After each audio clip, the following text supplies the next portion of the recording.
our family but me, and me, well, I'm a blooming nuisance, that's what my mother says. She says to me this morning, Jack, didn't you think it's about time I went and got some work? I said, nay, mother, you don't want me to disgrace family after all these years, do you? She says, never mind, lad, about disgracing family. Just see pop out to a few places and see if they don't want nobody. Well, you know, I went to about 20 places to see if they didn't want nobody. At last I come up to a farmhouse and I knocked at the door. Farmer, he was right nice sort of a chap. He says, come in, lad. He says, what does you want? I said, well, I want a job. He says, all right. He says, sit me down, lad. So he brought me a glass of ale, you know, and I sucked it straight off. He said, whatever is to done that for? And what's to suck it straight off for? I said, well, you know, I once had one knocked over. And then, you know, I had a look at his clock and I said, by gum, that's a funny clock, farmer. He says, all right, lad, I made that beer clock myself. You know that clock when it gets safe, that 6 strikes 12, and I know it wants to quit.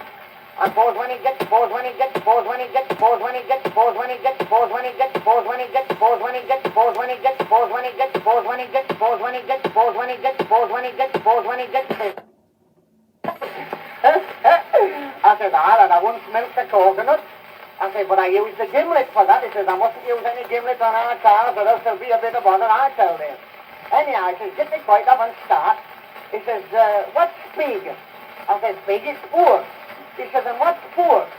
I said, 1 and 4 a pound if you sell it right. He says, by gum, that knows the business, I can start, lad. Well, anyhow, first job he gave me was driving pigs down the road. And I was driving him down the road, you know, and a fella come by in a motor car, right smash, and he looked at me and he said, I see, my boy, he says, where does this road go to? I said, I don't know if it goes anywhere. He followed you and I come past. He said, we know that you silly fool. He says, but where does it lead out to? I said, to the lane. He says, by Jove, you're jolly smart. He says, but who do the pigs belong to? I said, yeah, they all belong to the old mother. They got 16, it lost lot. He says, we know that you silly. He says, but who's the master of them? I said, let me go blacken him so they can fight all lot. He says to me, he says, are there many more fools about here? I said, no, do you feel a bit lonely, like? So I gave him a slap on the head with a big stick. I said, Big Ben, struck one. He says, by gum, I'm glad I wasn't here an hour sooner. They struck 12.